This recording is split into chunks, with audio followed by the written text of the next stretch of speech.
si j'ai décidé de faire la vidéo aujourd'hui, c'est pour parler de... Il y a un phénomène qui se passe alors je suis aux États-Unis, dans le monde même, hein, avec une compagnie qu'on appelle GameStop. GameStop, c'est une compagnie américaine qui vendait des jeux vidéo. Donc, ils vendaient des jeux vidéo dans les supermarchés. C'est-à-dire qu'ils avaient des stands dans les supermarchés où ils vendaient des jeux vidéo. Voilà. Donc, ce qui se passe, c'est qu'avec l'avènement de la PS5 et d'autres technologies de jeux vidéo, notamment avec Internet, les marchés, notamment les hedge funds, c'est-à-dire que les gros fonds d'investissement, avaient dit que non, cette compagnie ne pouvait plus fonctionner, que non, ce n'était plus le business model qu'on connaissait. Et ils ont fait ce qu'on appelle un short, c'est-à-dire qu'ils ont parié contre cette compagnie-là. Voilà. Et maintenant, en voyant ça, il y a un groupe d'internautes sur Reddit qui sont mis ensemble et qui ont dit que, ok, ces gars-là, qui en fait sont supposés financer l'économie, prennent des positions contre les compagnies en fait, contre les compagnies en faveur des technologies qu'elles veulent pousser. Donc ils ont dit que non, ça va pas se passer comme ça cette fois-ci. Et elles ont décidé d'acheter massivement les stocks de GameStop. Voilà. Donc aujourd'hui, en moins d'une semaine, ils sont passés à 27 milliards de dollars de valorisation. Donc ça montre à quel point la volonté populaire est extrêmement forte.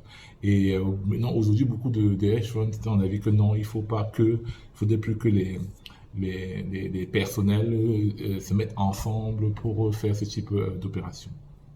Parce que ce que ça montre aujourd'hui, c'est la puissance des réseaux sociaux. La puissance des réseaux sociaux et l'impact que le citoyen lambda peut avoir sur la vie et la vie économique de son pays. C'est extrêmement important. Et on pourrait dire que non, c'est lointain, machin, etc. C'est pas le Cameroun. Non. Au Cameroun, on a le même problème. Mais on n'a pas de fonds d'investissement tel quel. Mais on a des grands bailleurs de fonds. On a des grands bailleurs de fonds tels que l'État. On a des bailleurs de fonds. On a des grands bailleurs de fonds comme aussi les grosses banques. Okay, qui ont de l'argent. Donc, au lieu de prendre des positions contre les grosses compagnies, ce qu'elles font simplement, c'est qu'elles investissent dans les compagnies, voilà, les compagnies qu'elles pensent qui fonctionnent, etc., ou bien dont le risque est minime. Donc, elles vont surinvestir les compagnies d'État, elles vont surinvestir dans les compagnies les multinationales, etc. Or, à côté, on a des nouveaux business models qu'on voudrait bien voir à venir, qui peuvent aider la nature, qui peuvent faciliter la transformation de nos produits, etc., qui n'arrivent pas à trouver preneur. Donc, c'est franchement, ça donne matière à réflexion. Ça donne vraiment matière à réflexion. Il faudrait qu'on commence à réfléchir comment est-ce qu'on va faire pour s'organiser aussi. Pour dire, ok, si on ne veut plus les jus gazeux, pourquoi ne pas investir plutôt dans une compagnie qui fait jus de fruits massivement, des centaines de milliards aussi.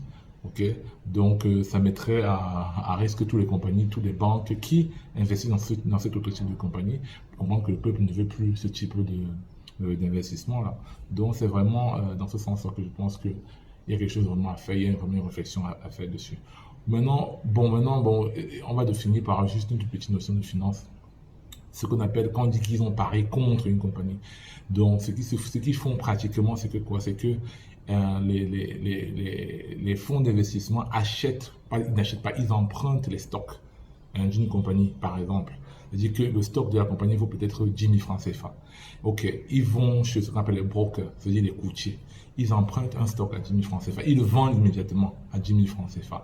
Avec maintenant le concours des magazines, etc., qui vont mal parler de la compagnie, ils espèrent que le cours de l'action va baisser.